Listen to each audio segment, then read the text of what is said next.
Tous les petits cols, il n'y a pas de gâteau, pas de gâteau.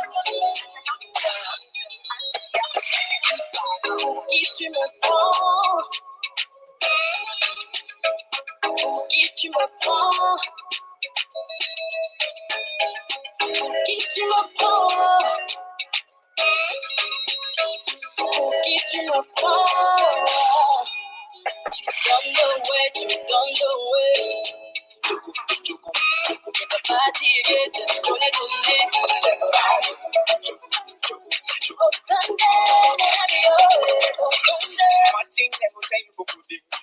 My way be here, and I need them food. You can pick from on a moose and things to look good.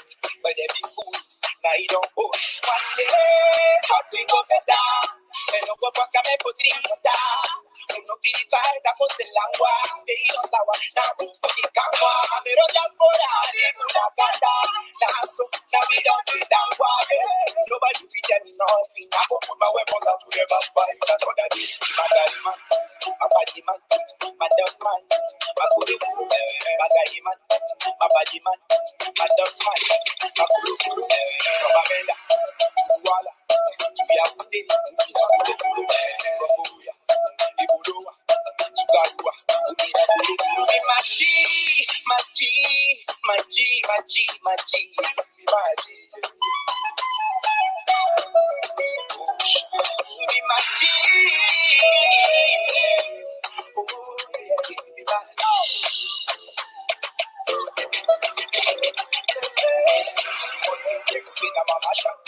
On dit l'amour parfait, ça n'existe pas. Mais ça, c'est pour ceux qui ne l'ont jamais connu. Jamais vu mon bonheur à moi, je l'ai dans tes bras.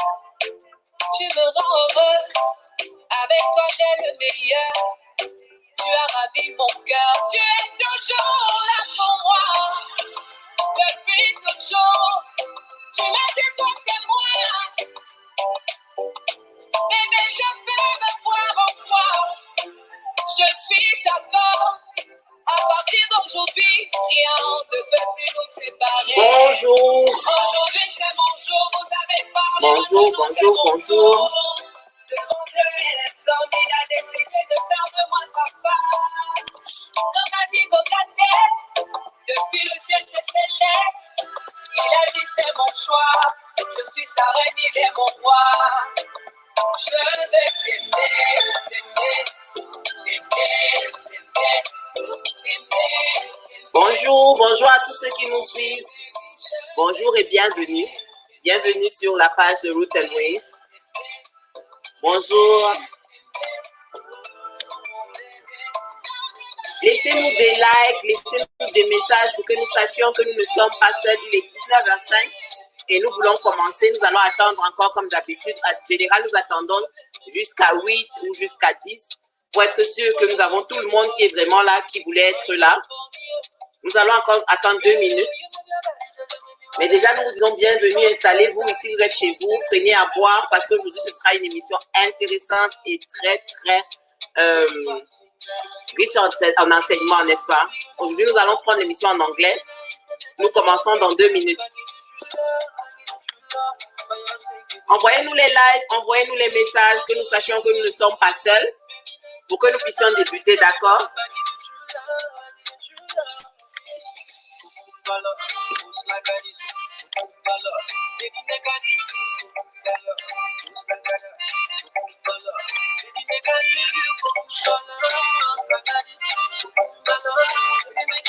Et tous ceux qui nous ont rejoints peuvent déjà partager la vidéo. N'hésitez pas à partager, invitez vos amis. Parce qu'aujourd'hui, c'est le jour, c'est un jour spécial. Voilà, c'est le jour de la fête du travail. Bonne fête de travail à tout le monde, à tous ceux qui sont connectés. Je ne vous vois pas, je ne comprends pas pourquoi. Laissez-moi des messages que je sache qui est là. Je n'arrive encore à voir personne. Je vois juste qu'il y a 10 personnes connectées, mais je ne sais pas qui c'est. Donc, laissez s'il vous plaît des messages. Dites-nous depuis où vous nous regardez et partagez.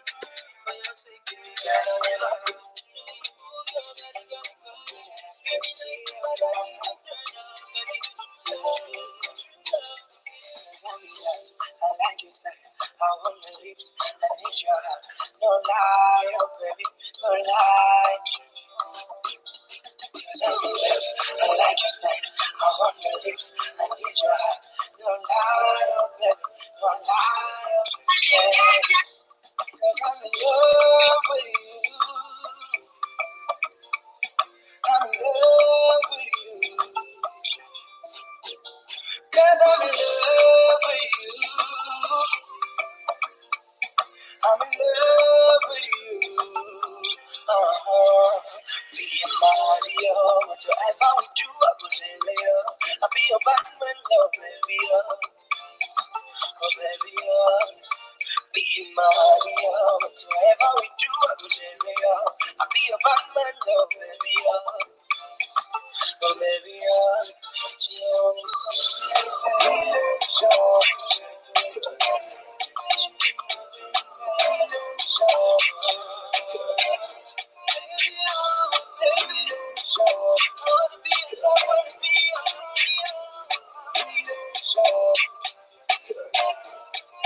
Sorry for the haters, we don't die before we open. The money keep coming in abundance. I thank God for His blessings. I'm so sorry for the haters. We don't die before we open. See the money keep coming in abundance. I thank God for His blessings. Inshallah, who got blessed, no one can curse. Inshallah, who got blessed, no one can curse. When you see me in the mood, then you try to take a photo. Relation taking over, they don't know. One job doing the load. All my goods are designers. See me fresher than the blue solars. All my goods are designers. See me fresher than the blue solars. Lord, I see your hand on top of me. Oh, God, God, God, never let me fall. God, I see your hand on top of me. Oh, God, God, never let me fall. I'm so sorry for the haters. Me not ready for the battle. The money keep coming in abundance. I thank God for His blessings. I'm so sorry for the haters. Me not ready for the battle. See the money keep coming in abundance. I thank God for His blessings. Inshallah, who God bless, no one can curse. Inshallah, who God bless, no one can curse. When I meet you for question mark and just leave all. When I meet you for question mark and just leave all. My friends don't do enemies.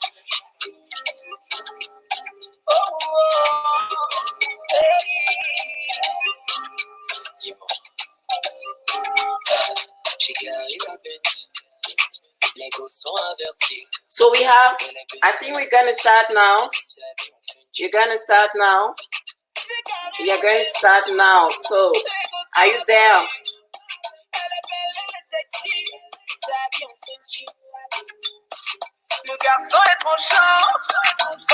Good morning, bonjour, bienvenue. On est en train de suivre un beat fait par DJ Master Premier. On est en train de suivre Loco, je pense.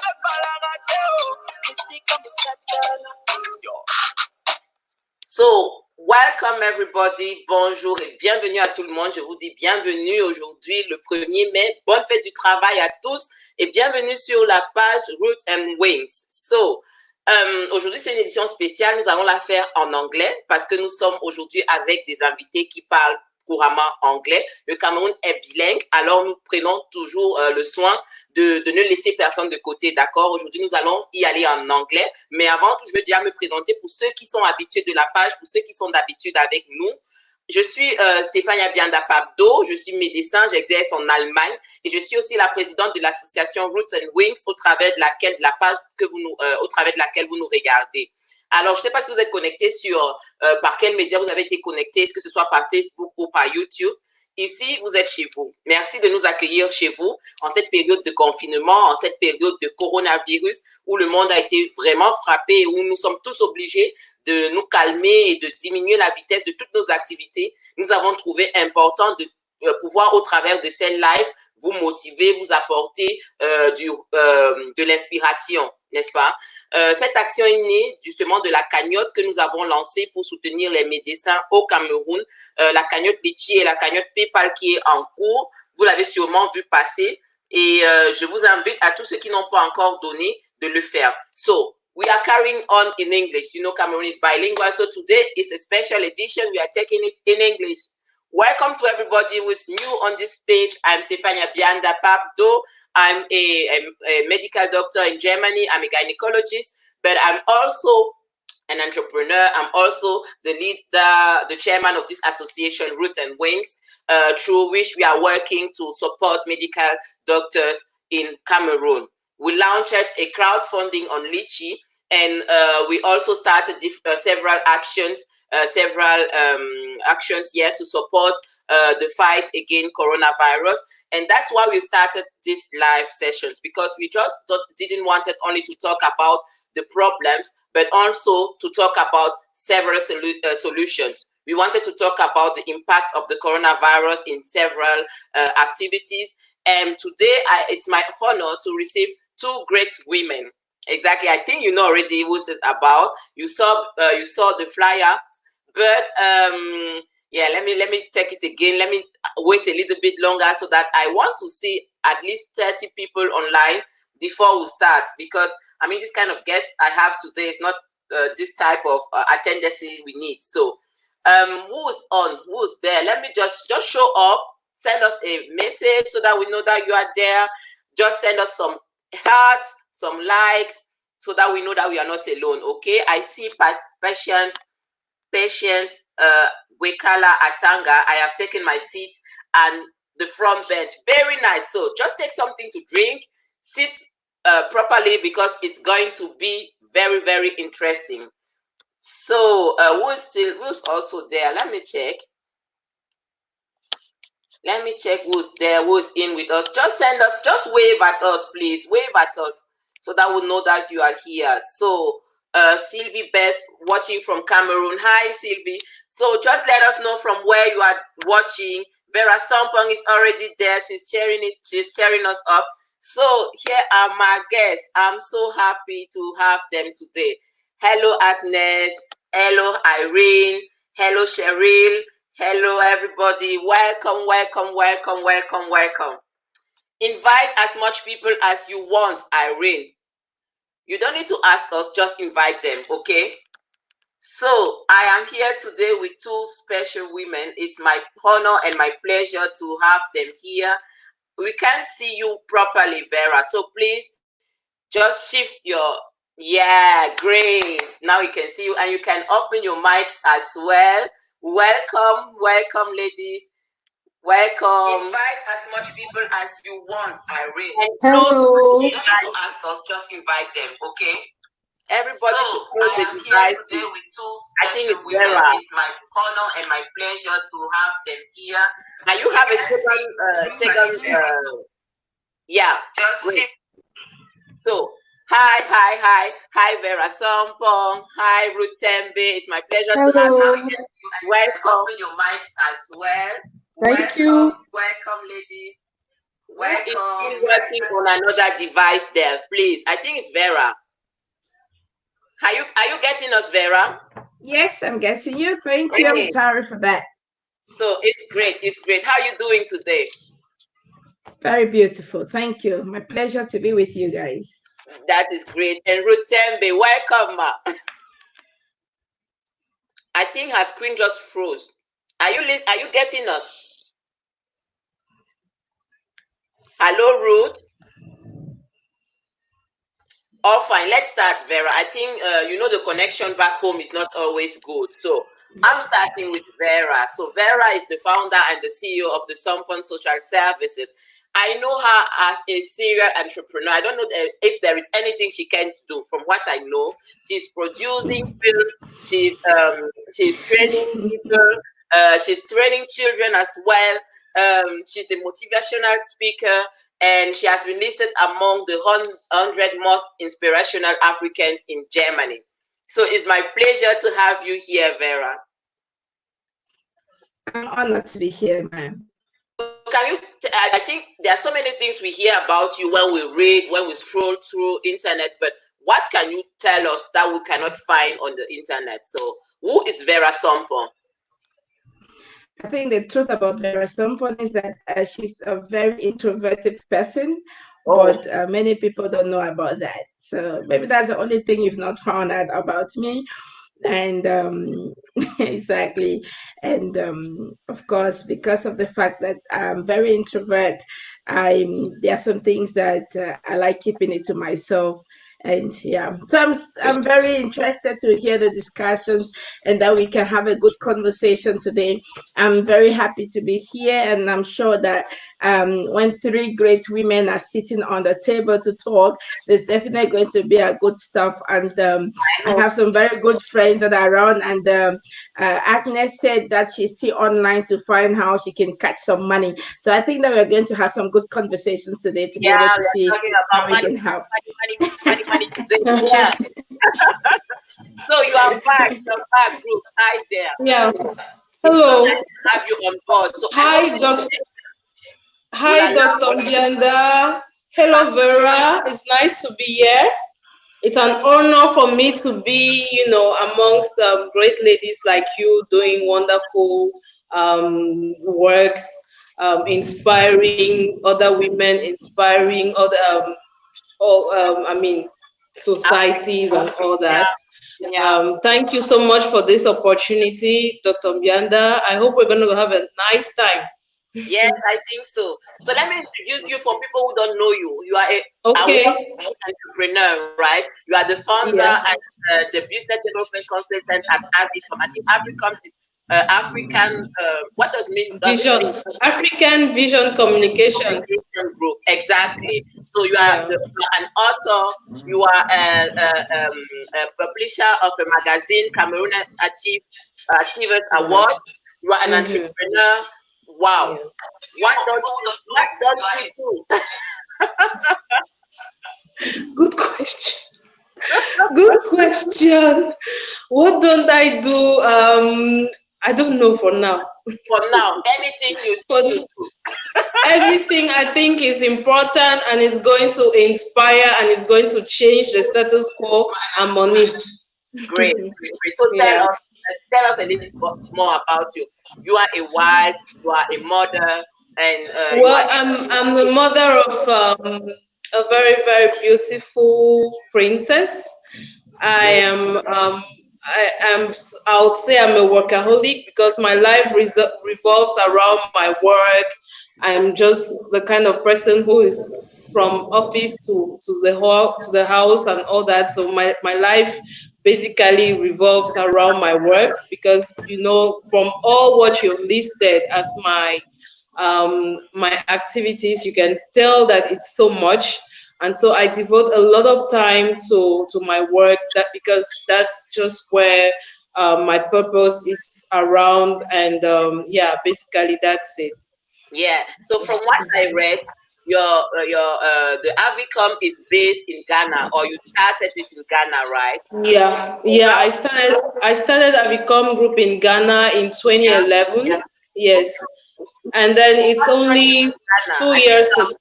You are from Cameroon, right? So how come you started in Ghana? What was the journey until there? Well, Ghana, because depending on the activities that I started, that is the publishing of magazine called Queens. I started with Queens magazine that I was publishing in Ghana, and because of my target group, Ghana was the best place to be based in because I was targeting English-speaking African women, most especially. And looking at that market, it's quite large compared to Central Africa, which is mostly French-speaking. And so that was a choice before. That's when my activities began, before growing to wherever I am right now. So you decided consciously to leave Cameroon to go and start it there, or to take a job in Ghana out of your country? Not even in Europe. I decided to start there because, like I just said, of my target group, the people that I was targeting. So I decided to start in Ghana. It so happens that I did my studies in media management there, and then it was kind of a coincidence that I was there already after I completed my media studies, after I'd worked with media companies. And so I just said, after research as well, after studying the market and all that, I just said it was the best place for me to do whatever I was doing So at you the were time. studying in Ghana and then you launched your company there. So Yes.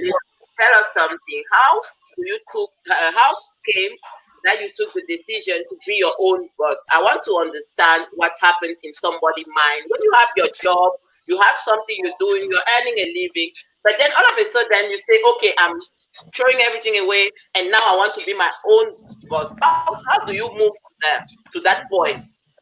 Yes, like I always say, the start of my professional journey was a little bit very different from what's generic, which means that I launched, or I went solo, or I decided to become my own boss, like you're saying it, because I was pursuing a purpose I am pursuing my whole life, a purpose I'm living for.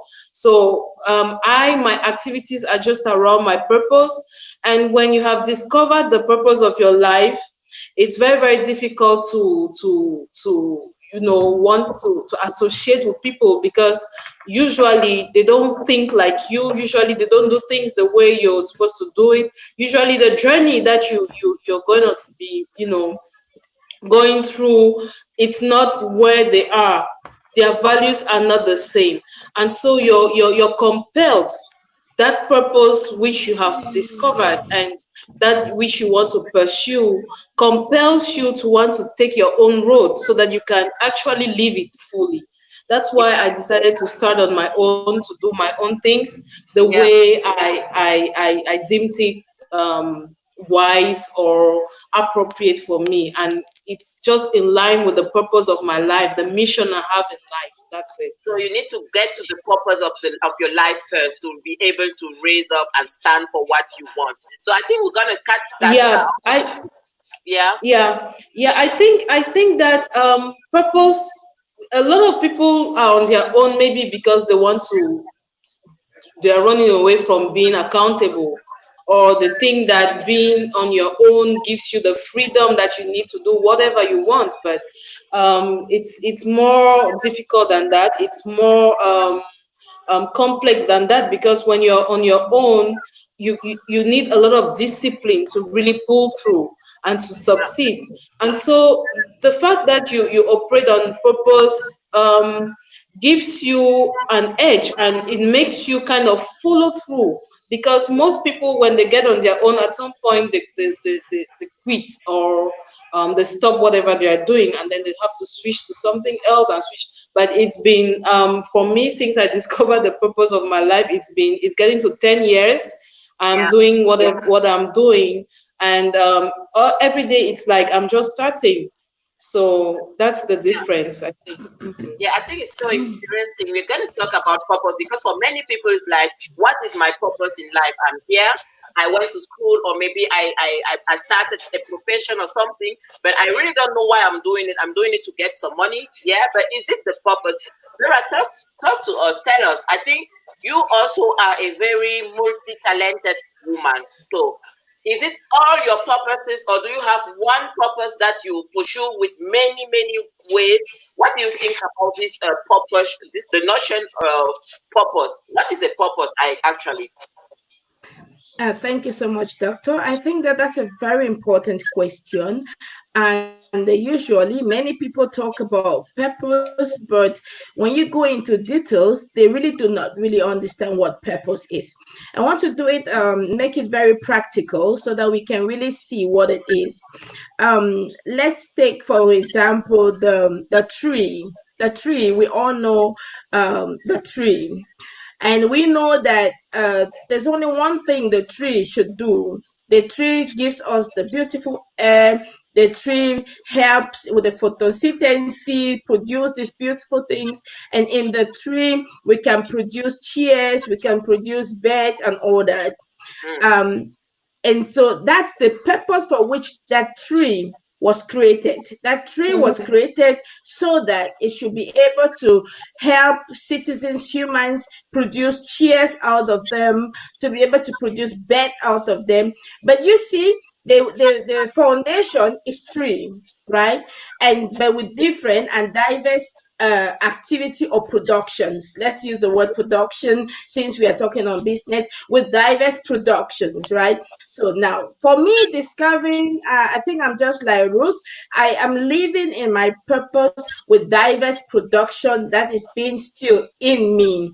So my purpose, to define purpose, will say it is that particular thing that you really do not have to struggle too much in doing it because it's inbuilt in you.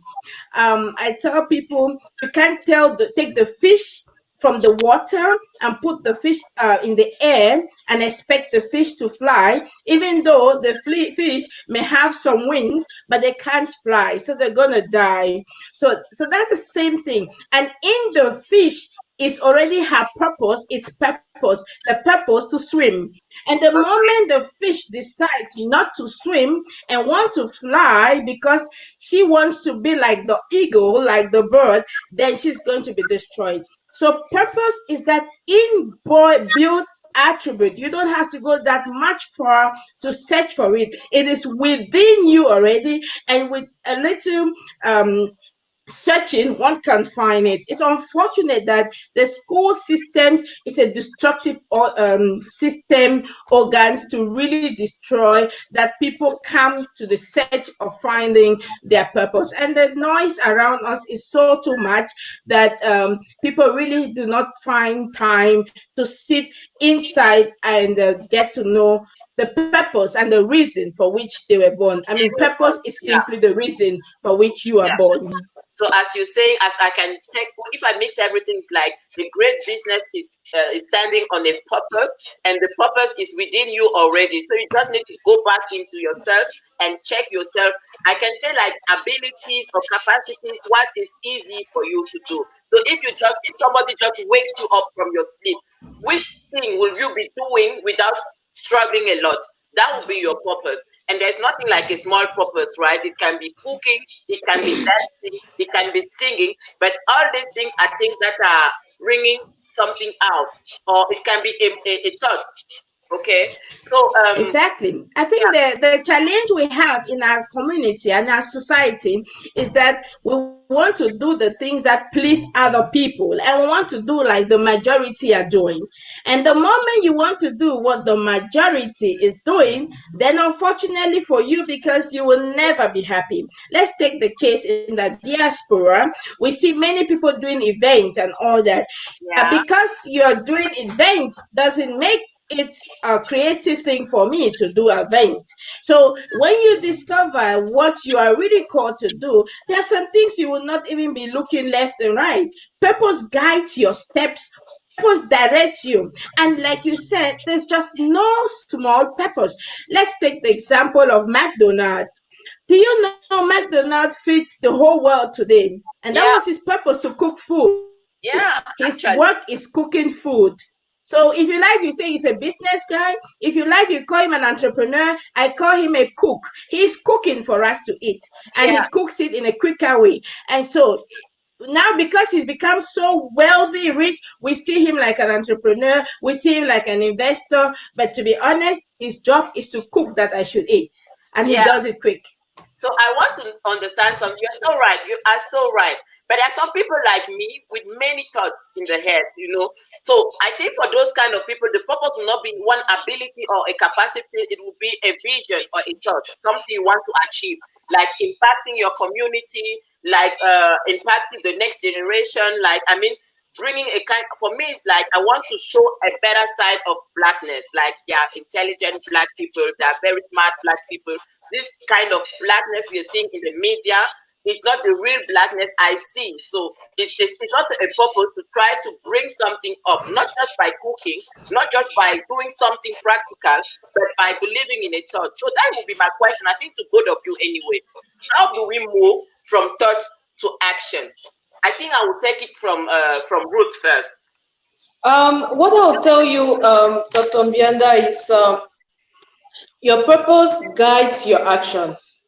Okay, meaning that when you can have a purpose, and then you have multiple actions that you're going to put in place in order to drive it. Exactly.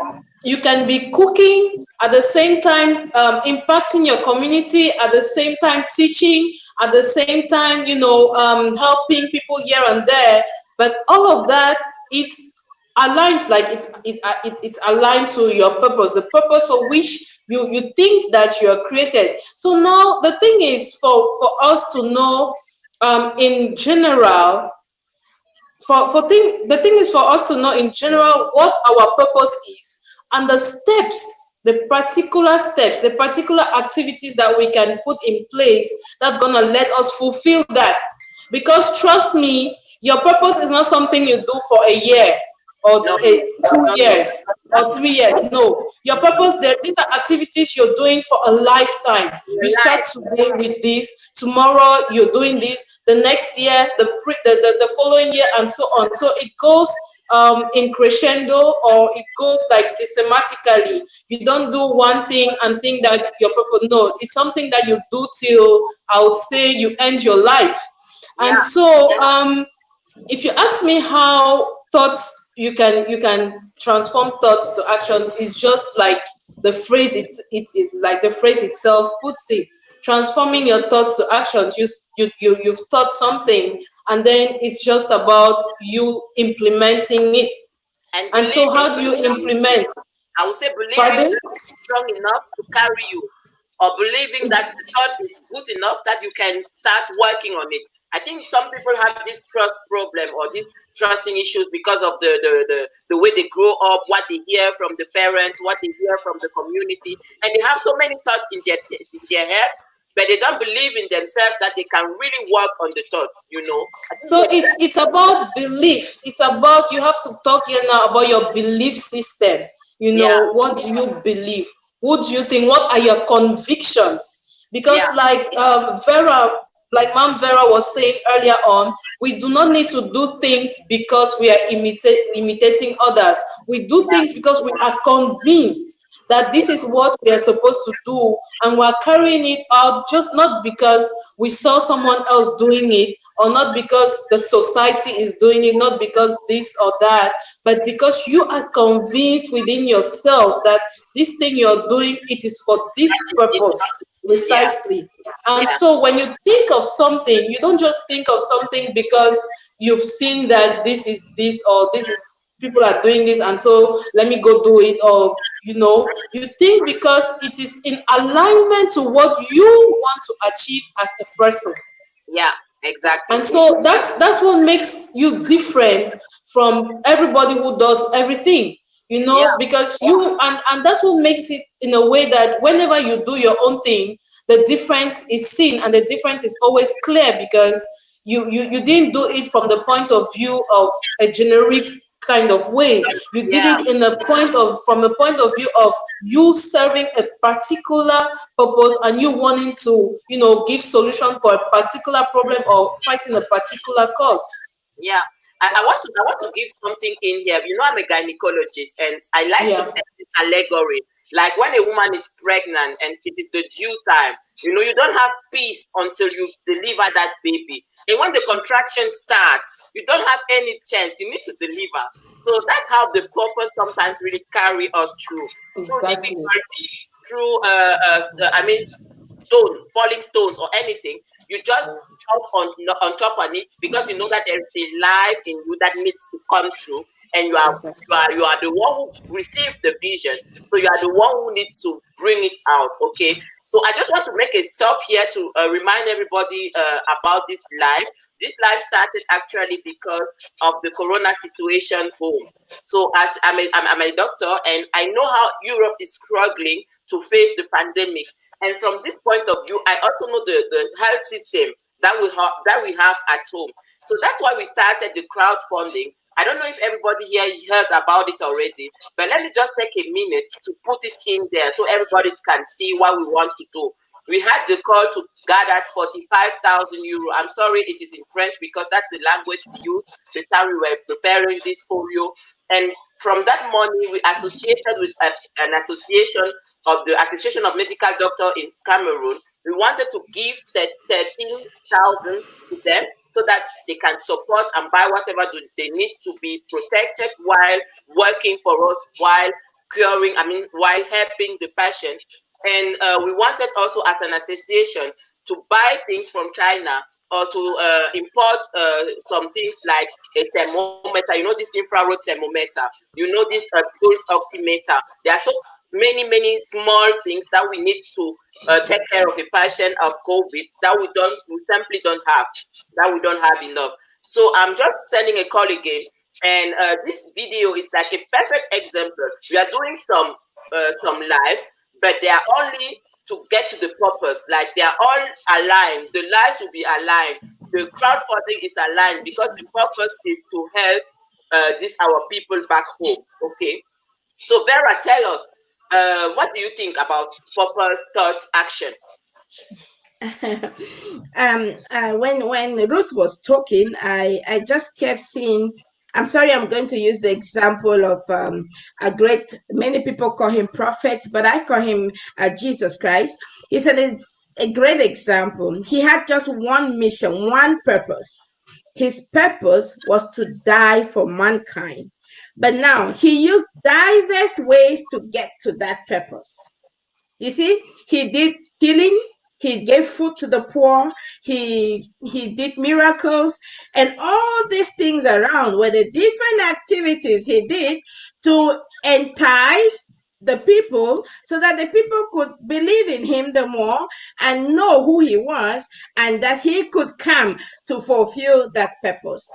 That's the same thing with us. So we could be doing different activities, but we should never forget the very essence for why we are doing what we are doing. I wanted to add that actually the end of it is actually known before the beginning. When you are starting something, I see it far, I see the end, I see where I'm going to. Then I start working towards it. When I started Sompon Social Service, there was only one person who told me, I'm seeing where you're going to. But no other person believed me. And so they were laughing, many were mocking. But after 3 years, it was no longer mocking. They now started asking, how can we do it together? And then after 10 years, now it's like we're working together. So I think we'll take some time to talk about Sompon service because it's also a great lesson, right? It's the core of what you're doing. So yes, I think the question is still coming, so that you can. I was getting into. I wanted to use that as a platform to get into the discussion. Yeah. And the thought about the moment we have the situation at hand, the crisis at hand, is actually an amazing time for businesses to grow.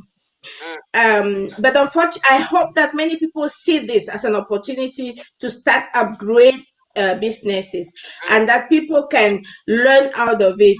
I am informed that in Japan, they don't have the word crisis. They only have the word opportunities. So I want to think that there is only opportunity in this situation, and we can start by the crisis. My case, I started with my crisis. I didn't have any counselors when I came to Germany. I didn't have any examples to bring me to this point.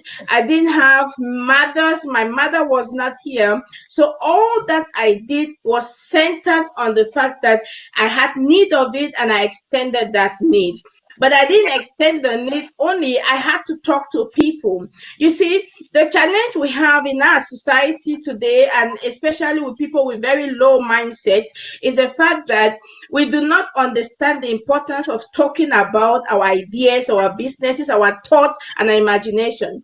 The more you talk about something, be it with people, the more it becomes clearer. The vision becomes clearer. The idea becomes clearer. And you can And go into action. and you can put into action because now you have spoken it out. So procrastination will no longer pull you down. So that's Yeah. the magic in this, because now Agree. you've told the world, I want this, I'm desiring this. So now everybody's looking at you, right? So, but when you keep it to yourself, your helpers can't even come to help you. And so for me, starting from thinking, the idea was because I had problems myself, wanted to solve that problem because I just hate giving responsibilities to other people and putting the people to blame. So I wanted to solve that problem. And then I realized I solved my own problem. And then I said I could extend that to other people. And it became a product. And then it's a long lasting product because it meets the needs of many people. Yeah, that's great. That's great. So, from your purpose, from resolving your own problem, you turn to resolving also other people's problem. So, Yeah. Ruth, I want to. We talk a lot about purpose. I realized the title of your book is Purpose First, then Profit. So, just Yeah. say something about the book, please. Thank you so much for this question, Dr. Mbianda. This book is kind of a memoir at the same time. It's a business book because in the book I talk a little bit about my journey from where I started to where I am to where I'm getting to. So purpose first, then profit is just the way the title of the book says it. That is you discovering the purpose of your life and then making money out of it. So many people have this difficulty, especially in this part of the world where unemployment is the talk of the day. People don't know how to go about making a living. You would see a lot of young people today getting into juvenile delinquency and things that don't necessarily add value to their own lives, just because they don't know what to do. With They've your they've life. sought jobs. They've sought jobs from here and there. I was a victim. I graduated from the university. I looked for jobs from here and there. I couldn't get it until I discovered the purpose of my life. And it is this purpose of my life that I turned around to start to help me make profit and to make me have a living. So that's what, in a sense, that's what the book talks about. It takes you through the journey of discovering what the purpose of your life is, and transforming it to, letting it transfer, or how do they say, letting it get into your professional life, your material life, and all other aspects of life that you need to make you live fulfilled. Yeah, That in essence, that's what the book is all that's about. great. So, yeah, Vera, this is about purpose, I think, Sompon social service. So tell us more about it. I know it's a social service, but I realize that there are so many uh, rooms in that house, right? And you yourself, you have so many other businesses you're doing, like this film you produce, I think last year or this year, Last year. Afro Cults, right? So, what is it about? Is it you following your purpose and getting also money, or is it only philanthropic, or is it producing money? I think I'm going to shock a lot of people now, because I think that many people have a very wrong conception about money and philanthropy, charity, and all that. And it's important that we come to the realization that work, when you do work, you should be able to live by that work. And work is really the biggest purpose. For example, many people go to jobs, they're doing their jobs to earn a living. So they go to do cleaning, they go to do, they are medical doctors. Maybe they were not called to be medical doctors, but on the other side, they have something burning in them. But they like the profession of a medical doctor so they can earn their money. But on the other hand, they have something that is fire, the fire in them burning. So, but the medical doctor field is what gives them the money. So that's work, that's job they are doing. But your work is a calling. It is a thing that you do, like Ruth said, there was no money in the beginning. But as the time goes by, you start strategizing and start producing it to be money. So we should understand that in the beginning, we're created all to to have dominion. No one was created to be small, actually. We are all created to have dominion. And if we have to have dominion, it should be in our spheres of influence. That's Yeah. why I took the example of the fish, the bird, and the tree. Now, if the fish decides to go to the land of the air, she is going to die. If the bird decides to go in the water, it's gonna die. And if the tree decides to say no, I just like the way the bird is flying and I want to start flying, then the tree too will not be able to produce. So therefore, it's important for us to understand that when we have understood the calling, the work that was put inbuilt in us, we will start from that work. The work we do will produce. That's why Martin Luther King, he became a great man because of the work he had. And that work produced him money. Money does not come from the fact that you are doing something. Money comes from becoming something. Yeah. It's your becoming something that The brings money a will follow you. production. People follow, they say people follow you, Money and some of follows. us now we want to transform those following us into leaders. So Yeah. money comes from the many, the serving, you're serving the people. And let's take just a simple example. If you have impacted with wisdom, with knowledge, with kindness, with love, with patience to about 1 million people, and these people are now, you find favor before these people, and you write a book like Ruth wrote a book, and you decide to say, I want to sell this book just for €1. 1 million people would have bought that book for €1, and that's money. You And did that not do any and magic. become You a did not millionaire. steal. But you started by impacting in the life of those people. In You know, Jesus' I'm name. saying, you started by impacting in the life of these people. You gave what you had and what you could, and that was your work. Ruth said something. Ruth said she's work alcoholic, but I doubt if there's someone who works like I work. At times I think I'm really getting sick, but I'm not working because I'm living. That's what I can do. That's the only thing I can Exactly. Life, do. your way of So living. Yeah. that's my way of living. That's my lifestyle. That's how I do. And I get everyone involved. My kids get involved. My husband gets involved. Everyone is in the boat. And I tell everyone, you have a purpose, you have an identity. So we get to do together and we support one another to be that which God said they are. So then we see with a different eye. We perceive things differently. We have a different way of seeing. And we are conscious of the fact that we are created to have dominion and not to be ruled over. Vera, I don't want to cut you, but I had to laugh because my husband used to say, "You carry all your problems, your vision, and you come and put it here. Everybody needs to work on it now. Now everybody is doing. I need to do this. I need to. Am I asking something? If you want to do, why should I be doing it with you?" I say, "Boy, we do it all together." So And let's that's exactly very good. That's exactly beautiful. It means that you are so sure of, you have fire burning for that. And the fire should continue burning because after 4 years, 3 years, he will just join unconsciously. And that's the magic without knowing because you have carried him. And that's why it's so important for us to talk about the visions, to talk about our dreams, to talk about the things that are in us.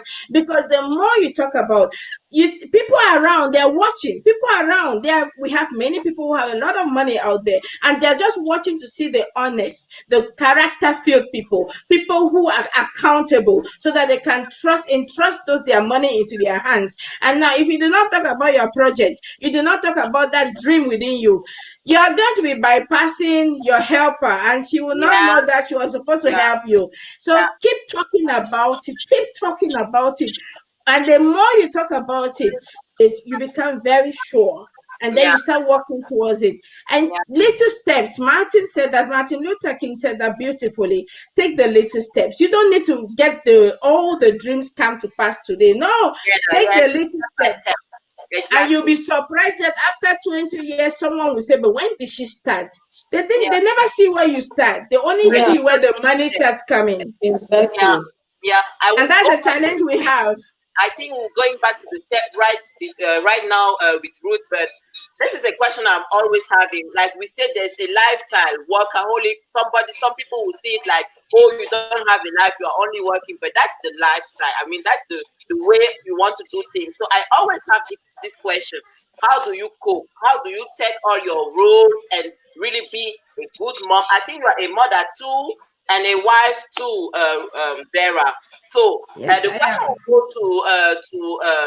to Ruth first, because I think she said even because of this corona, she had to be separated from the family, right? From the traveling, because if your family is not living in Cameroon with you, if I'm not wrong. So how do you juggle all that rules? How are you the Uh, mother, you um Yeah, it's this is a I'm so passionate about women in entrepreneurship, or women who are driving organizations, because I always say that as women we have a lot of weight on our shoulders, because we are the wives, we are the mothers, we are the sisters. We, yeah, even when we are not married, or even when we don't have kids, the family usually, and we always have this burden of the family on us as women. And so it's usually very, very tough for women to succeed, because all of this load sometimes pulls us back. And now it is very, very critical that as women who want to, or as ambitious women, or as women who are fighting a cause, or as women who have a vision to change lives, or to change the society, it's important that we know how we practice what we call work-life balance. And so what I usually say is, I raise my daughter, for example, in such a way that she's very, very independent. And I believe that this is how we need to raise kids. You yeah, raise kids to be independent. I would go for the husband part. It is very imperative that we have husbands who support us. There's always going to be a problem if your husband is not supportive, because you cannot imagine that running an organization that is based in Ghana, and sometimes you have transactions that you do internationally, where you have to be up at 4 a.m., 3 a.m., because you have to work with clients who are in China, who are in Australia, who are somewhere in India, and then you need to be working at 3 a.m. And you need the husband who has to understand that, look, this time of the night you cannot be in bed. you yeah, know yeah. I have to stand up. some a husband who is not supportive is a blockage. That is for sure, because your productivity level is going to drop. You get confused at some point, because at the very base, your husband is your first supporter. And Yeah, then you raise your kids in such a way that they are independent, and they are independent yeah. I think the connection just dropped. Anyway, Vera, before she comes back, yes, as she was saying, I think it's always the couple, right? If you are married, and that's a call I want to send to everybody watching, all the young girls watching, and the young men as well. To choose a spouse is not a game, because this is the person with whom you are building your life. This will be the pillar of everything you'll be doing. So you better choose somebody, or unite yourself to somebody who can be supportive, who can understand what you are burning for, right? I really agree with what Ruth was saying. I think she's getting back again. I hope she come back quick and continue her talk.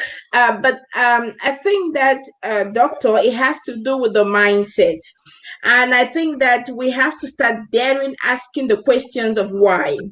The challenge that we have in our diverse communities, be it in Europe, be it in Africa, wherever, is the fact that we do not dare to ask the question of why.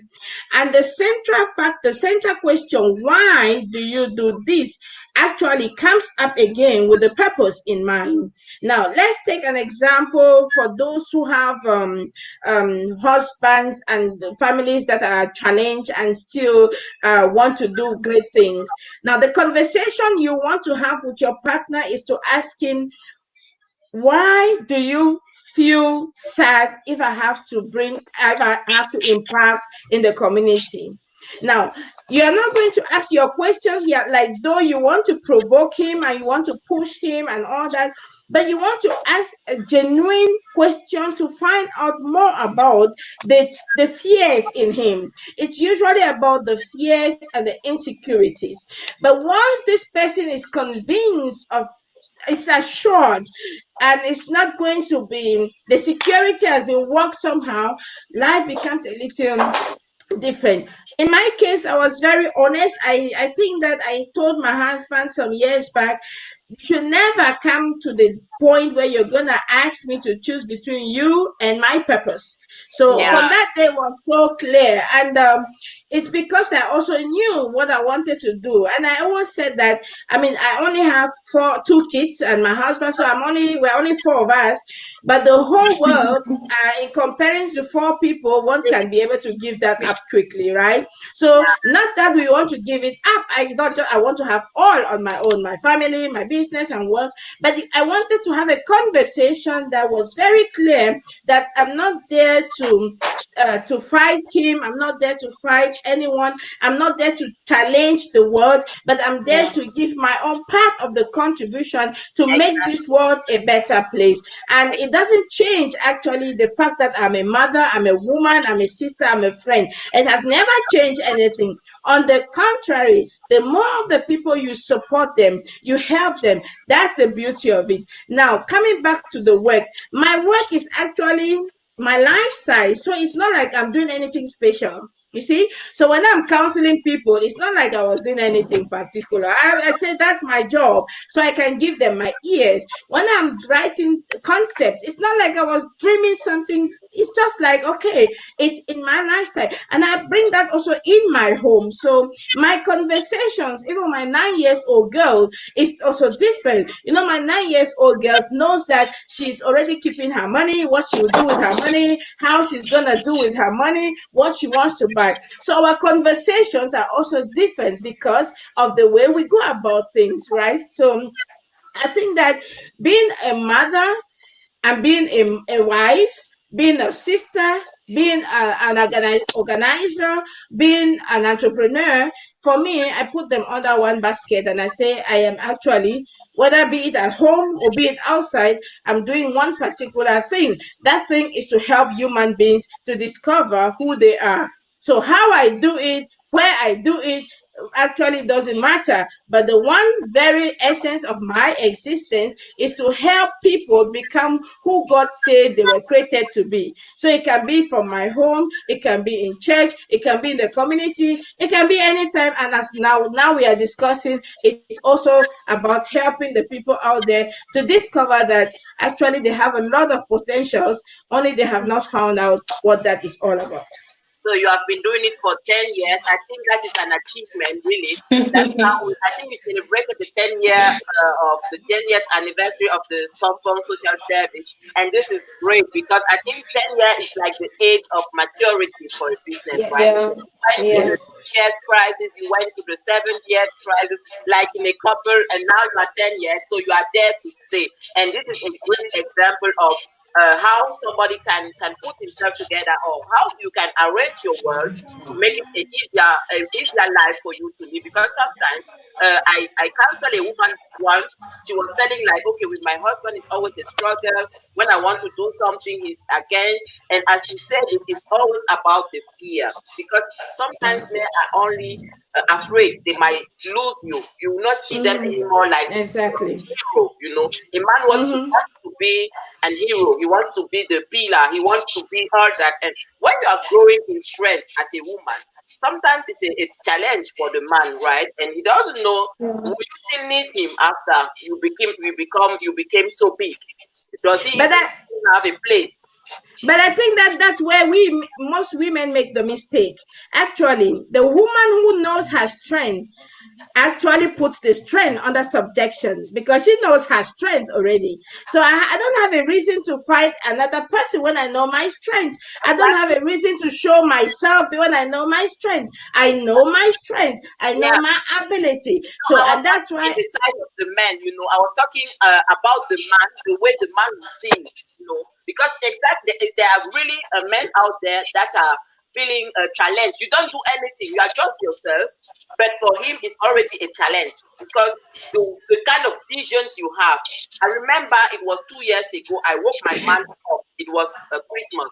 I never said to anybody, but I think that will come in a book. I told him in 5 years, I want €1 million. He was just looking at me like that. She woke me up. I'm still sleeping. She's talking about million. Where is this million coming from? What does she want from me, you know? And for some, I think for some time, this is your reality. But for him, it's not in your head. It's not in your body. And then sometimes it can be frightening, I think, for Yes. spouses, right? But still, Yes. let's go back to the business part of it. So, Ruth, tell us, please, how do you manage to improve your business? Because you started in Ghana and now you have also rooms in Cameroon. I think bureau in Cameroon. You also have this beyond co-working space that you launched. How can a woman grow a business? Let me put it that way. Or how did you grow your own business? Is she still there? I think she went again. So anyway, Vera, let me give you the question. Because for you, I had She's there. She's there. She's there. Great. So Sorry, the internet is not good this side. I'm telling you, it's okay. We are enjoying our presence. It's okay. It's great. yeah. So 3 steps. Give us 3 steps to grow a business. Yes. Thank you for that question, Dr. Mbabda. You know, we all know how to drive a company forward. I think we should know that if we are entrepreneurs. And so the first thing for me really is the vision that I have for Avicom Group, the vision I had when I started Avicom Group, and how I am managing the company in such a way that it is growing to fulfill this vision or to have this mission fulfilled. And so, how am I growing my company? That's in 3 steps. I would say the first thing is following through the vision that I set for the company, which is to help African economies by offering innovative business solutions to companies, and so these companies in turn can serve the communities that or can add value to the communities that they serve. So we are doing that systematically, one company at a time, offering our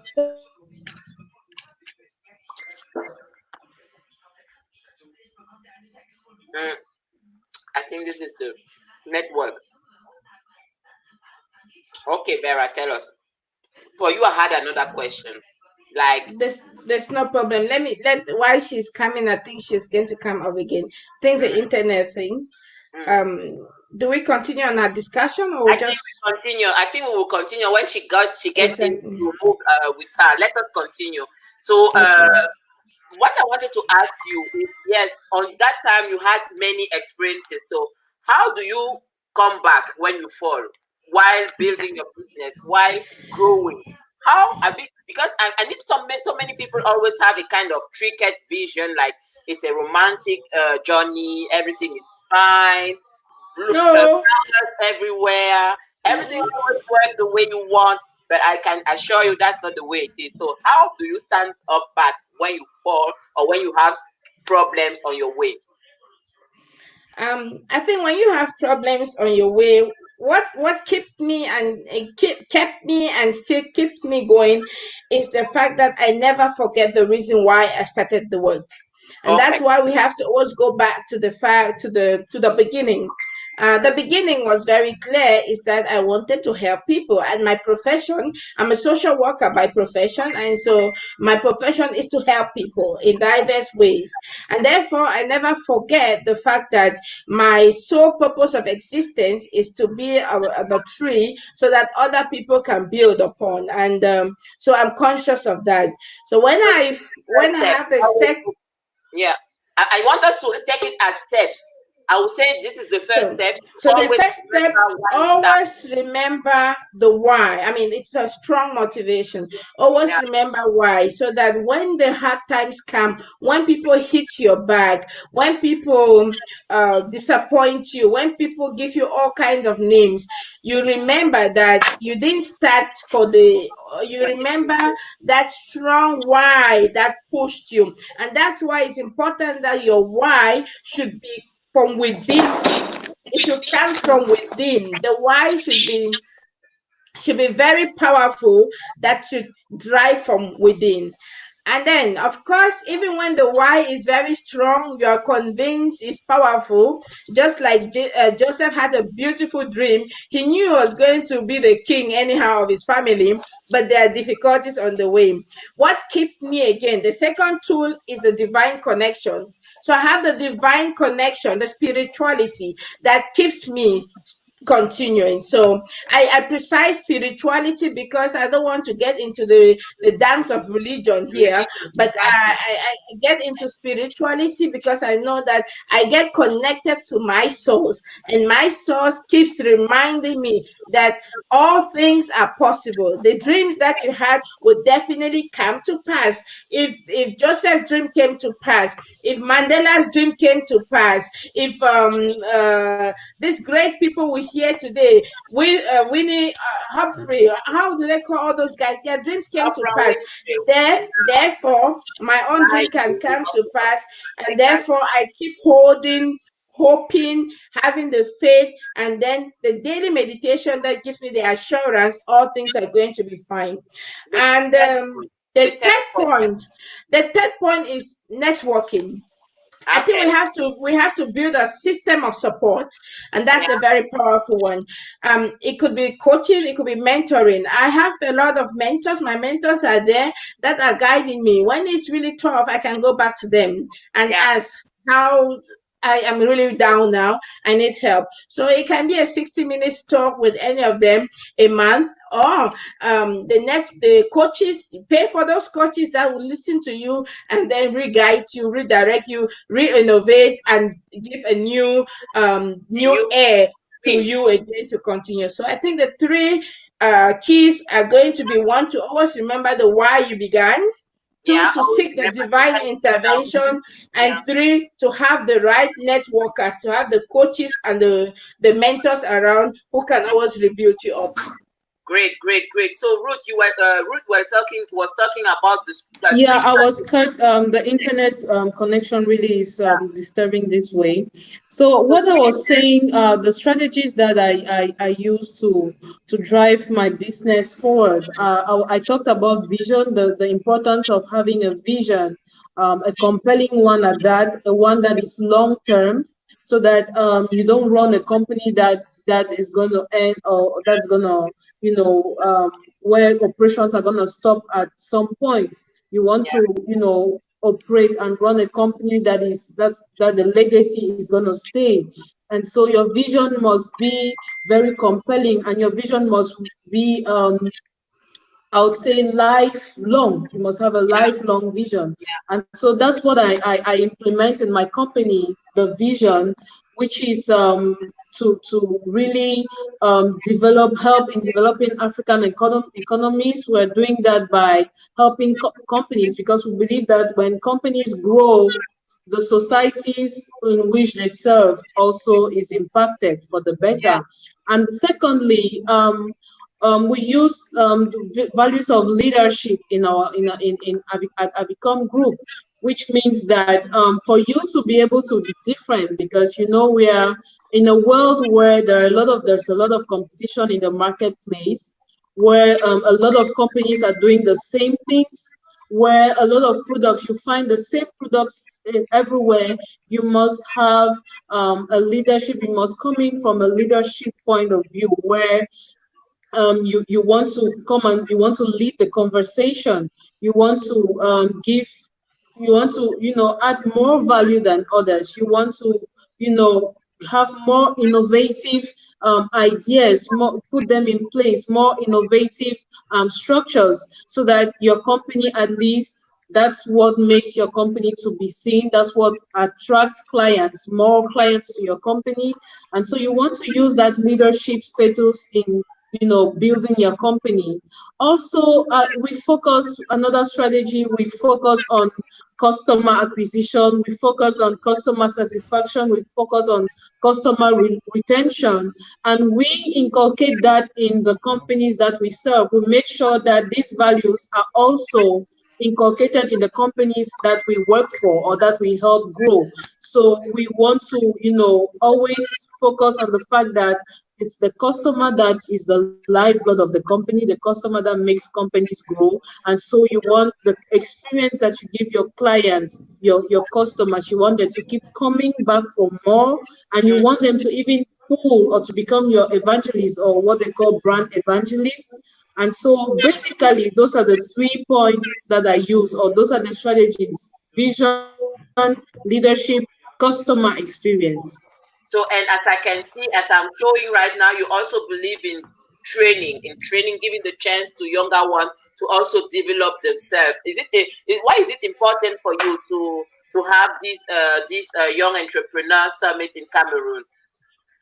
Yeah, it's very important, because one of the purpose of the African Vision Communications is to serve young people and serve women, which this group of people are kind of like the backbone of every society.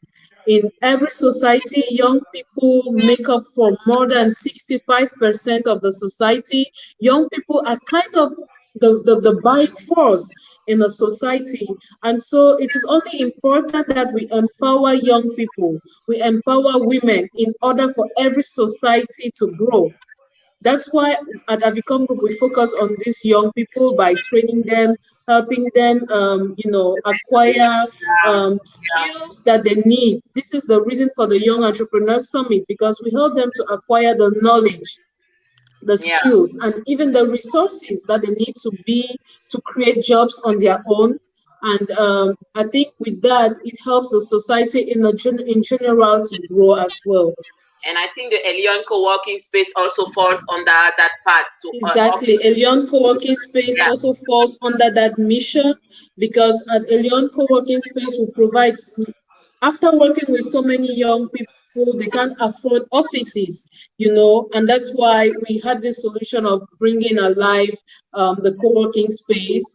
And in the days that are coming ahead, we're going to start an accelerator and an incubation program, where we're going to really, show some of these young people who are doing great stuff, who have good ideas out there. We're going to help them, shape these ideas and turn these ideas and bring it to reality, make it become real businesses. So that's the raison d'etre for Elion co-working. It's a space where young people can really, after having these conferences, young people can really nurture these ideas that they have and make it grow. Great. So you have a kind of whole chain actually working. And as you said, the three effective steps for you will be to have that purpose, to always align with your purpose, to search for client satisfaction. I think that was it. Yeah. And the third one was what was the third? To lead, to have this leadership value where you can lead change, where you can be at the forefront to lead change in in communities or even in organizations. Yeah. So for everybody joining us, we are talking about the impact of coronavirus in the business life. We started by presenting our guests, talking about the way they landed in the business. We started by talking about how to create a business. We say that it is built on a purpose, and it is built on yourself, not on you wanting to be anybody that you are not, but you being who you are called to be. As Vera said, a fish is a fish and is supposed to live in water, not in the air. If it tries, he will die. So let's talk about the coronavirus in your environment, in your daily life, as a mother, if you used to work from home or if you used to work to go to work. I mean, how is the coronavirus affecting you, your private life and your business life as well? Maybe I will start with Ruth again. Okay, thank you, Doctor. I would say that the situation is really we've been having crises. We all go through crises in life, in our businesses. It can be financial crisis. It can be crisis within with employees and all that. There are so many crises, but we can't stay away from saying that this crisis has really hit us bad. First of all, it took us by surprise. Secondly, it's global, because at some crises, some places will be affected and other places will not be affected. But here is a case where the whole world is supposed to be indoors, and so it has a huge effect. It has a huge effect on operations, in my company. A lot of events that I organized, I was telling Vera before this show, before we started the live, I was telling how we had a lot of events that were coming up. This year we took a good note. We took it on a good foot. This year was supposed to be a very great year for Avicom Group, because we had very resounding events, because Avicom Group also is an event management company. We organize events and we manage events for our clients. And this year was set up to be one of the greatest years for Avicom, because we had huge projects that were coming. We had been preparing for years back, and we had to implement them this year. For example, the 40 under 40 Cameroon Achievers Awards. We had the Leading and Enterprising Women conference that we had to hold this first quarter of the year. We had the Most Valuable Brands awards that we hold every year. And this year, all of that is cancelled. And, it's a big blow for the company in terms of revenue, in terms of value that we add to our customers and to our clients and even to the society. It's really, really tough. And personally, it's kind of, you're taken aback, because the goals that you set are not being met, and it's a little bit sad. It's very, very sad. We are really affected by this. But then I would say that as a leader, there's always a way you handle crisis situations, because you were born for a reason. You're doing all what you're doing for a reason, and so you're not just going to stop doing whatever you're gifted or you're called to do because of some crisis. And I think it's time for us to really keep our heads calm, for us to think through and re-strategize, reposition ourselves, and then see how we're going to move either around the situation or whatever we're going to do to pull through. Yeah, that's exactly the problem we have as well. I mean, Afro Natural, we also organize events in Germany, and everything is dead now on that part, right? It's exactly the same thing.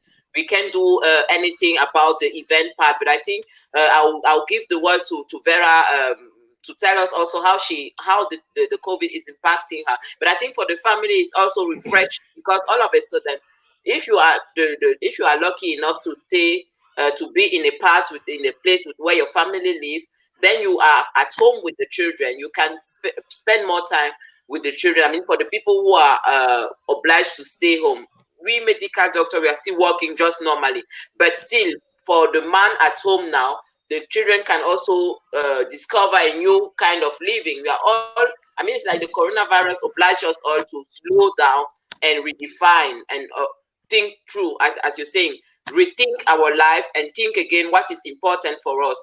Right, Vera? Yes, thank you so much, Doctor. And I want to also use this platform to actually appeal again to us all over where we are, where the people are listening, to be very assured that all things will work well because all things work together for our good. And I think that not to say that the coronavirus is a good stuff and it's a good thing, but somehow it has its positive effects that it is bringing the people to calm down, and we are just getting the slow motion. We are getting into that slow motion, and so it could be seen in a positive way. Yeah, For my, I think that I've had more work, of course, in the areas of events of company. The offline event has been cancelled, but it has not affected that much the financial aspect of our life of our company because we did not yet go into it and apply, so we didn't yet get the customers fund, and that we have to be giving back the fund, so we are lucky on that.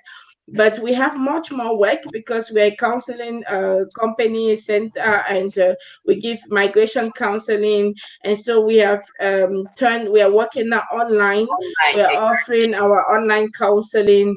We are having our online courses. We do parents education online. We are a recognized body for youth and children and parents. So we do the parents education also online. We have the empowerment project for women, and we do that also online. All our partners and funders are also in agreement with that because they understand it is important. Our language courses, we now have turned it also online. Just like Ruth was saying, we have every year the business masters class that we organize in Cameroon, and it's always a 1 week intensive program. And then at the end of it, I have out of my personal sacrifice, I decide to sow seed in the lives of 2 3 people, and that is always like about 2 million per person depending on the project. And so we will not be able to do that offline, but we have brought it online, and then we are going to still keep the date, which is going to be in August, but it's an online program now. And how we are going to proceed with the financial aspect of it, the jury is also going to decide how they are going to work, but I think everything is going to come online. This takes me to the innovation, and that's why I think that everything has a good side and its effect and its negative side. For many years, I've always said, "Oh, I didn't want to have anything with online. I'm fine with my present." We call that present beratum. So you give the coaching and the counseling in front of the people, and so we didn't want to get involved. And then this year, when the match came, the one of our funder called me and said, "Vera, don't you think that it's time for you now to get online with the online counseling?" And I said, "Okay, I think that you're winning. Yes, we'll get there." So we, on the side of business, it's fine for us. We are working on. We have not had reduced work. The work is enough, and the side of the family, I think it has been an opportunity for me also to get to know, to teach my kids personally the things I teach other young people. Now I'm doing that on a more intensive way with my own children, and we're having time to learn together. Well, I think I'm not the patient type with my own kids when it has to do with learning, but I'm copying it. I'm trying to put in the pedagogical skills into it to be a pedagogy when it has to be from 10 o'clock in the morning to 1 o'clock. And then after that, I get back to my role as a mother. So it's a balance. I think for me, I can't really complain. And where we live is a very beautiful environment, so it only could be a good one for me. So I don't have much to complain for now. I'm only it's unfortunate for many people who have to lose their jobs because of this. We have businesses in Cameroon as well, and we were afraid it was going to be really affected. But yes, some parts are affected, but the diversity of business makes that when one side is affected, the other side keeps going. So that's why it is important to diversify too. We had our catering services and everything was stopped. That's okay. We understand because every area of the event is kept on hold, but the other aspect of the work still goes on and it's not less. So can we say that digitalization is a must now? It's also an answer to this kind of threat we are living with the coronavirus. All of a sudden realize that sometimes something might happen that doesn't allow us to see us lively as we could do it, because okay, as an event manager as well, we always think that okay, we set a date, everybody comes in, we have the room and we have the program and all this, but look at what we're doing today. We are talking, it's an event hosted online, so that's great. I think this is the innovation or the thinking as a leader you need, Ruth. What do you think? Yes, Dr. Mbianda, I think that the advantage to this is that you can actually implement what I always call global strategy. That's one strategy that we kind of that's on top value for our culture at Become Group. It's to reach global markets, touch lives globally, and Yeah, so this situation has really made it in such a way that we can you can before then I wouldn't have met um, Madame Vera, yeah, but thanks to this, today I can talk to Madame Vera. I've discovered another inspirational woman, and it's just that's just it, because we are talking from different parts of the world, and we are adding value to the listeners or to the audience, and it goes like this in this chain, and that's the advantage, because right now we are able to reach more people on a global scale, and it's just something really really innovative, I would say. And I think we should harness this the technological part of our businesses more often. I would say that for companies that had already boarded this train of technology, where their business was digital, or their business was on digital platforms, I think it's no problem to them at all. Yeah. But then there are also companies that are manufacturing companies who don't really necessarily need to be online. Those companies that produce raw materials, those yeah, companies that produce, tangible goods for us to consume. That supply chain, I think is really really has been hit by this, because yeah, with social distancing, people not being able to get crowded for work to be done, I think yeah, it's challenging for them. And I think this is time for the whole world, and for industries to reinvent their business models, so that in times of crisis like this, people shouldn't die of hunger. Life should continue going. We should continue living normally. And so this it's a call for content also, for all of us to act about all of this, to become innovative and to to reinvent be ourselves. innovative, Yeah, yeah, yeah, and yeah, you, and re-strategize, yeah, yes, and get new methods of doing business. business. So would you agree to that, Vera, to the structures, or what do we need as human? Or I mean, okay, aside from the medical part, where we know already we need to keep these precautions, keep that social distancing, wear a mask, and all this. For our businesses, what do we need?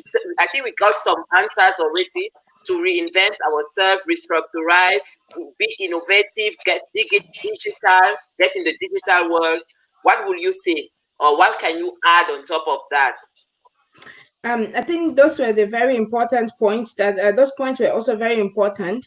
I would only still emphasize on the fact that despite the social distancing, it doesn't stop us to network, and network is an essential key factor for any business. So it gives us room to think again, to rebrand, to reflect, and then to start back again anew. And I think that it's also a time now for us to get into more details and see what is the essentials in life. For those who are starting, I mean, who want to come into business, it will be a time for them to really rethink about the essentials of life and what really matters in life. For those who are already in and we are already facing this kind of challenges that we are facing, we can only hope that we support one another in and create systems of support to support them overcome these challenges, like the people who are in the restaurants, the service department. They're really going through a lot of challenge, and so it is us now, those who don't have that much challenge now, to give them again a lending space, give them the patience that they need to really relate, because I think that they all need now patience to think again differently. Yeah, they will need some time to rebuild their businesses. They will need some time to come back strongly. So we need to get them, to give them the time also and the support as well to keep buying where we used to buy. Let me put it like that. Or in the restaurant when it starts back, we really need to support them by consuming what they are selling, right? And that's a very interesting thing. I want to. I mean, we are women, right? And we had already this talk about to choose the good husband, to train your children properly in order to succeed in what you're doing. But do we have some particular things a woman should know? I talked with a man. I mean, I've been interviewed some weeks ago, and they were asking what is it special about being a woman entrepreneur. They were like, you always claim a woman is not a man, it's all the same. But I mean, we're living in a world where for the same job, a woman is not paid as equally as a man. We are living in a world when you come as a woman, as a boss. In some parts of Africa, you will not be how can I put it, recognized as a boss, right? I mean, especially if you are going with a man.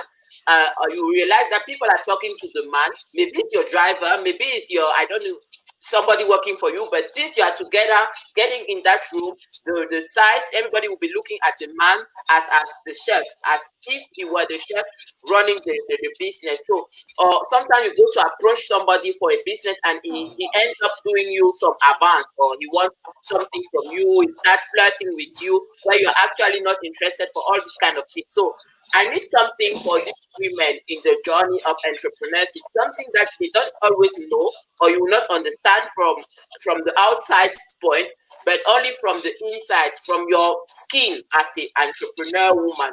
Which advice or what will be important for you? What should a woman know on her journey to entrepreneurship? Vera, what do you think?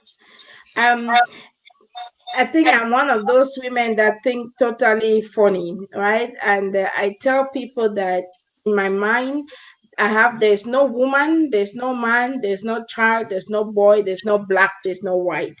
In as much as I still work in these areas, but deep within me, I have made up my mind. I am not a woman, I'm not a man, I'm just a human being who has been sent, I'm a spirit being who has been sent here on earth to fulfill a purpose. And that said, it means that I don't give the conversation of, are you a woman or you're not a woman? I don't give chance for those conversations because they are distractions. That notwithstanding, I know that we have many women who still give a lot of time for those kind of conversation. And I think that for such women, I want them to work on their identity, their personality. When you have worked your personality, you come to the realization that actually spirit being don't have gender. They don't have. There's no woman or there's no man in spirit being. And if we are all talking about purpose, then our purpose is related to the fact that we are spiritual humans. We are spiritual beings. I beg your pardon. So, if that being said, my desire, and that's what we do too on our training programs, is to empower the woman to understand the act of taking the power to do things for and being confident in doing those things in her body, in her shape, in her skin, and all that. Then I think that it's also very important to train the men to understand that we are human spirit beings, and so they should get out of that cocoon and that kind of thing to think that there's a man and there's a woman. If men also are being trained from childhood to understand that it is the assignment of humans around to build their country, then we will not be talking about if it's a woman or it's a man. There's a lot of training that is supposed to be done in the mind. We need a renewal of our minds. The women, many women have gone through a lot of challenges as a result of the culture, as a result of the environment where they are. So we have to start giving them new belief systems, because we are what we think that people have told us we are, and so we have accepted that that belief, that thing, that culture, that aspect that said that okay, women. So we accept them, and that system is in our subconsciousness. We have to start working with women to make them understand that they are created naturally. We can't even start comparing. If we have to start doing this kind of comparison discussion, it will be fatal, because we can't even talk like that, right? So the woman should understand she is created for greatness, and we have to empower them to see just their purpose and not their gender. Okay, That's very important. You are so right. It's not about comparison. Let me put an example just to make it clear. We went to Cameroon once. I went there alone because we had a plot that we were buying and we want to sow. I think it was avocado. So I needed to go to the farm, and I took my father with me and a chauffeur. We were three of us. So we make an appointment with an engineer, a agriculture engineer or something like that. So I wanted to talk with him to let him know what I want to put in the farm, what I want to do, and all these things. So we arrived there. He gave us an appointment. We arrived there. I was the only woman. I was with the chauffeur and with my father. But I was the one driving all them there. You understand? But the minute I came in, the guy was not interested with me at all. Yeah. What I want to say, it was not interesting him. You see, the old man, he was directing to the old man and to the younger man. But it was like I was invisible. So that's what I want to talk about. And that's why I think you're so right in saying women should build themselves from within. The confidence, they should really have this confidence inside, so that they are not stopped by what is coming their way. They know that they are so sure that they can do whatever they want to do, because nobody will give you a gift, right? I mean, no one gives you a gift, and then we have to also be, the conversation should be on both sides. You know, when we are empowering the woman and saying the woman can, the woman is, it is a good thing, and that's the strategy to go, because it's important to say no, and that doesn't matter if you are woman or man. The conversation should also be in the sight of the men. That's why I really applaud the initiation of one of our diaspora sisters, the Men Excel. That is a good conversation, a conversation that we should understand that we are no longer going to be like in those days where in those days there was a need, because the man went, there was no technology, right? And then the man went to the farm and did his hard work, came back, and then of course the woman was at home, and then it was so clear, which is okay, which is good, no problem. Now we are having to deal with women that really are so learned these days, so intellectual. Fathers, my dad, for example, brought me up not like a girl, so I don't know what is a girl, what's a boy. So I start this kind of conversation, and that's why it's important for me to have other conversation with the gender male, so that they understand that actually if they know their purpose themselves, then there'll be no fight. And I think that that's a point. We have missed our calling, we have missed our purpose. The male gender have forgotten who he truly is. And if they knew that they are fighting for things they really cannot do now, they would have changed their perception and handled differently.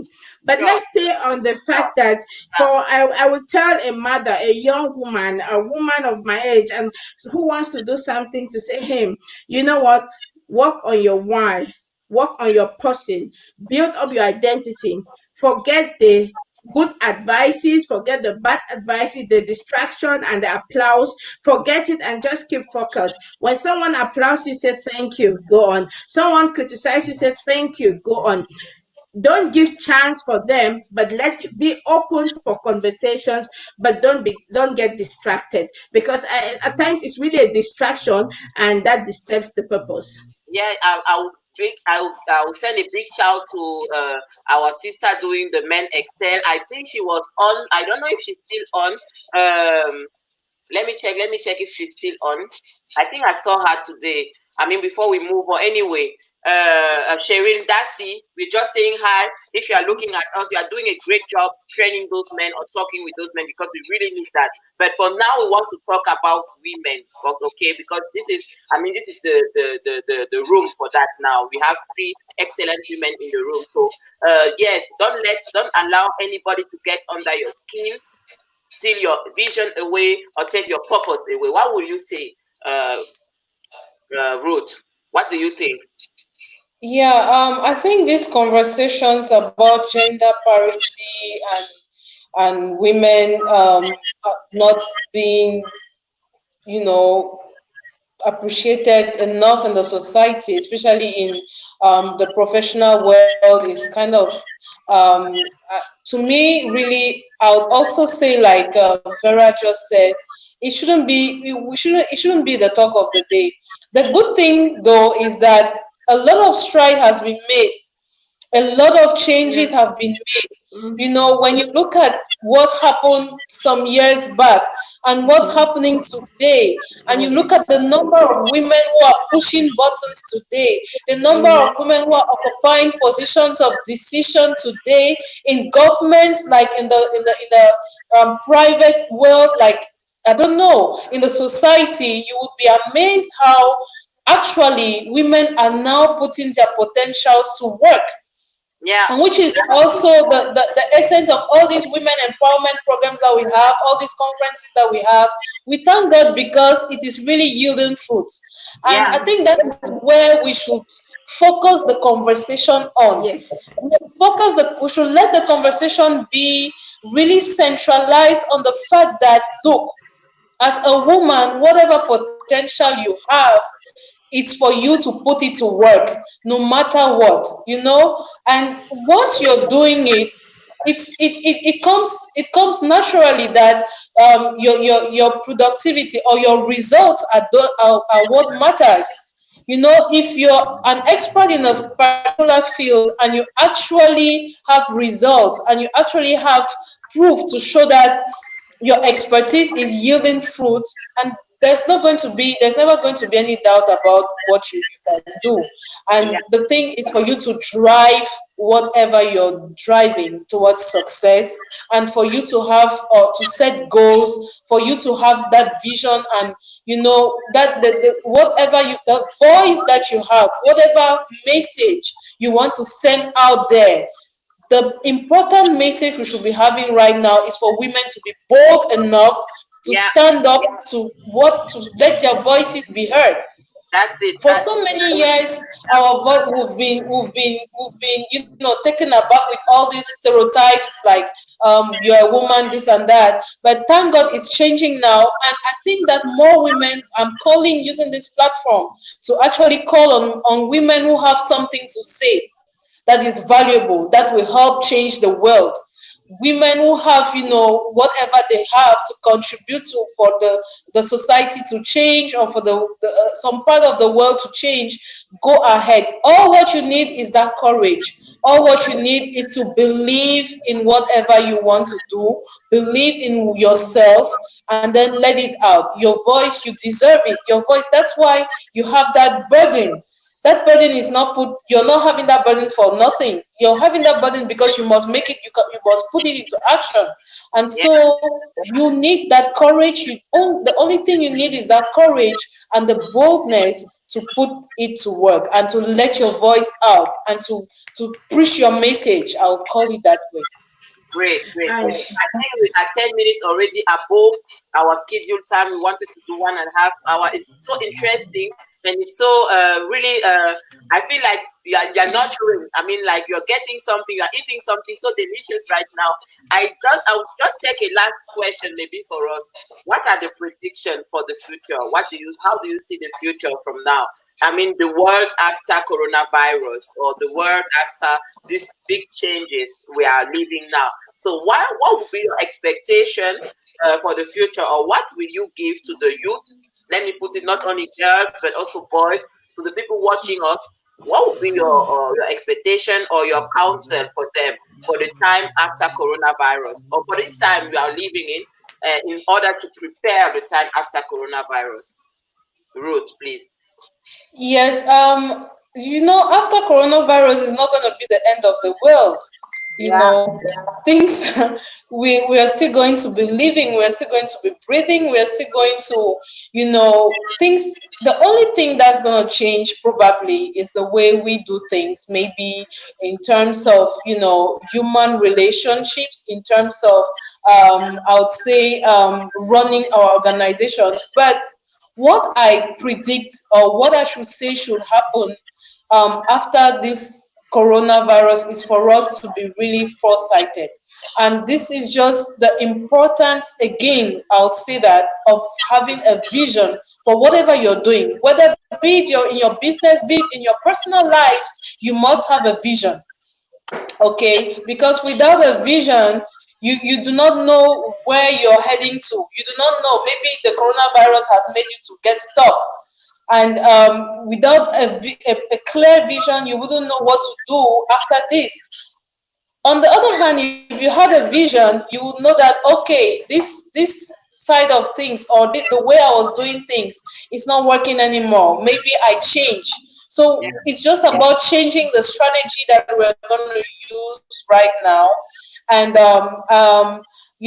still maintaining the same path of whatever values or cultures that we stand for, and still just pulling through on what we've started, and maybe doing it differently, And like we said earlier on, the advantage now is that we can reach a global audience. The advantage is that we can touch lives globally,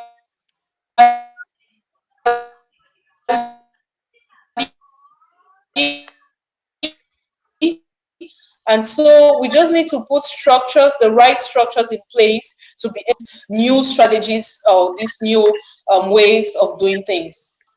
Yeah, great, great. And what would you say, Vera? I think that this, for personally, I think that the after the coronavirus, we are going to. I wish, not we are going to, but I wish that we understand the importance of working together, dividing, sharing the gains and sharing the losses together.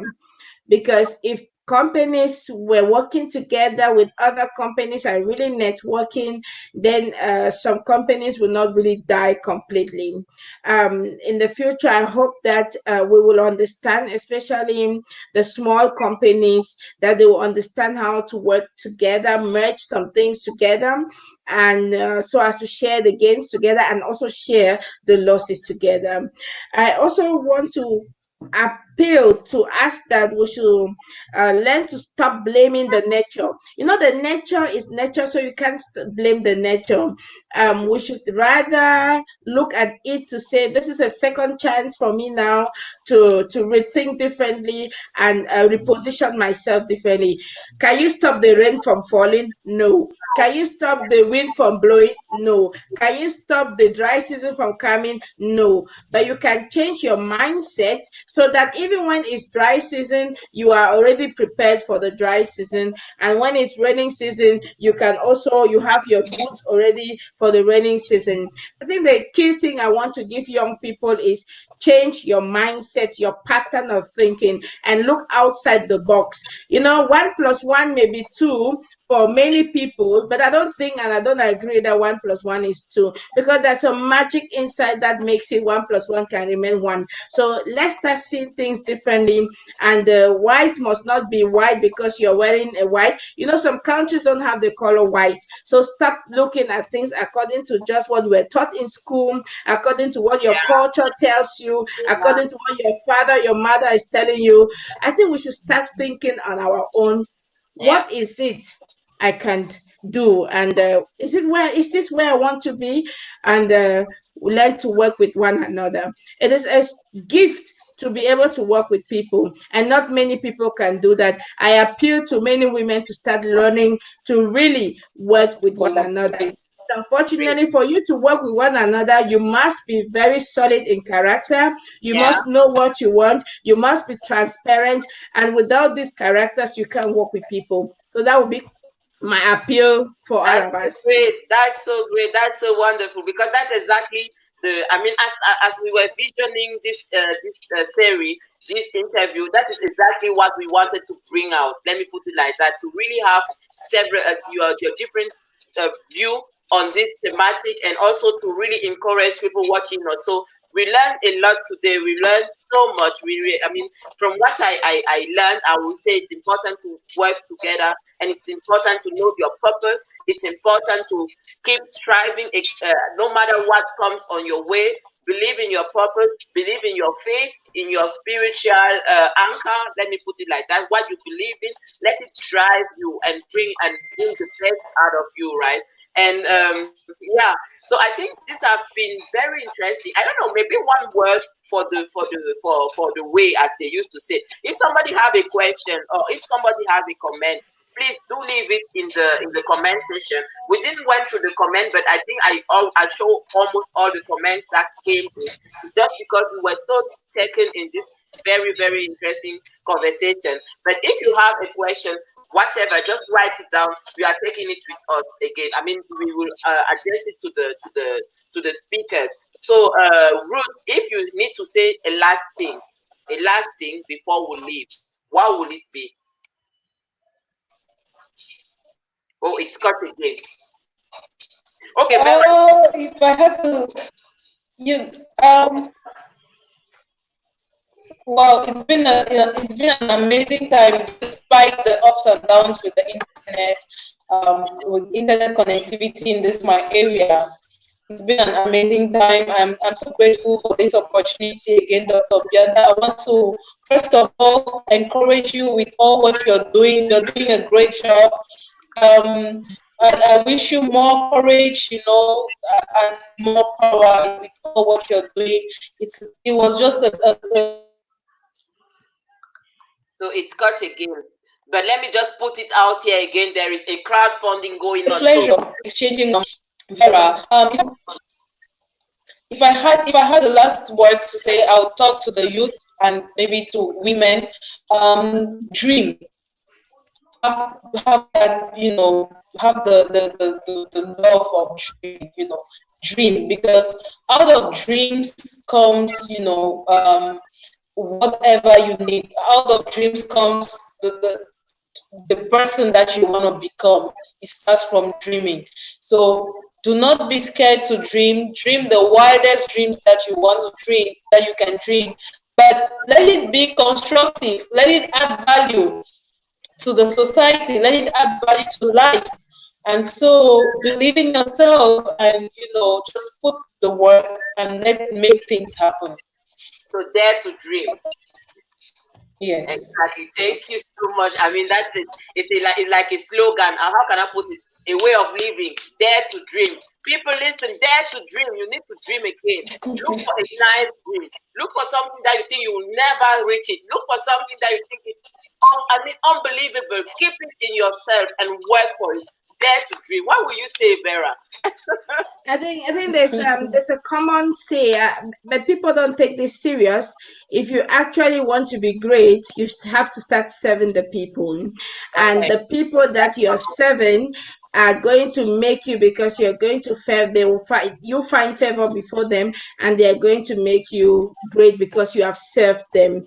And then another important thing is that we have to take the pen and the paper and be the architect of our own destiny. We can't leave it into nature. We can't leave it to our parents. We can't leave it to the school systems. We can't leave it to the government. We can't leave it to our brothers and sisters. We can't complain about these people. We must start taking the decision and change the storyline of our own story, because we know that we are created for greatness and for dominion. And this is for us all. Yes, that's cool. That's great. I feel like clapping. This is so cool. Like if you didn't understand anything today, if you just came at the end, then you came really to pick the best, because we just rounded everything. Like, dare to dream, serve the people you are with. I mean, be a servant and also be the master of your life. Like they say, master of your faith, be the architect of your life. I think I will take these three things with me to bed today. I think this will just fuel me for tomorrow and for the rest of the week. So this was a so interesting live today. I'm so grateful for all of you taking your time to be here with us. I'm grateful for the people who listen to us, or even for the opportunity we have. I mean, we can thank the coronavirus, right? Because I've tried to talk to do something with Vera for a long time now, like for 3 years, even, I don't know. But today, I thank coronavirus. We are sitting in this live and we are talking, and I'm feeling so amazed and happy. And okay, I met Ruth only some months ago in Yaoundé, and I was like, I must do something with this woman. She's like, when I see her, it's an inspiration. And look at us today. Corona is not all bad, right? Corona is a very great side. So I'm so grateful to everybody who have been part of the talk. My English is not good, as you could yeah, I'm just trying, but I'm happy also to my brain and my mouth, because the English just came out. Right? Congratulations. you were perfect. So I'm going through the comments, and yes, there's Salaka Maria who's saying, thank you, women of power. This has been informative, and you are all inspirational. There are so many women writing here. There is Maria Kane who said, purpose can transform a dream into a vision. Young African need the motivation and mentoring to achieve this. Applause, women of purpose. And there's Agnes who said, you may be considered as crazy when you do your own thing, but it's the best ever, and it gives you a great fulfillment. Glenda just said, hi Glenda. She said, good job, ladies. And Salaka said again, purpose is your anointing, and you need to have the passion for it, and knowing that you're doing will make a difference. Exactly. So there are so many comments out there. There are also men who say, there's a man who say, excellent Vera, aka Afrocon president. I think we need to watch that. Where can we watch it, Vera? If you go to ephora.net, you can watch it there for free. You just need to register. Everyone listening can just go there, www.ephora.net. You get subscription and you can watch it for free. That's great. I think you've had it all. Even me too. I think this will be our activity today. We're just going to watch it. So everybody was so amazed. Everybody is so happy. And I think this is the kind of feeling we want to spread out there, to show that it is possible to achieve your goals if you dare to dream. It starts by you dreaming to be whatever you want to be. So thank you again for being here today. There is a Cameroonian singer I always listen to at the end of the show, because he sang something. He said, we are Rambo. I think you know the film, right? Rambo. I don't know if you know about the film.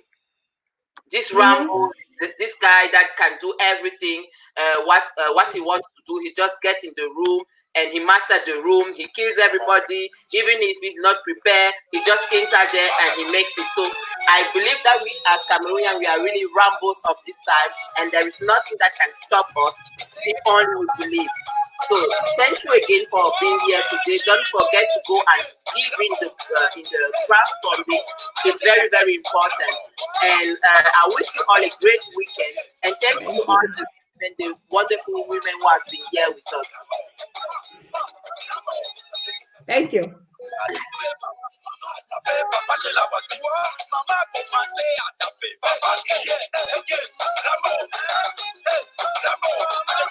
It's so funny. I always like to look at how they're dancing.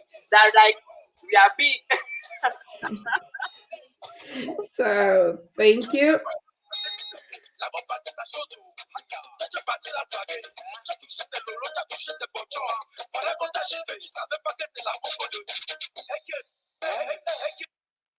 So thank you, everybody. Thank you again for being there today with us.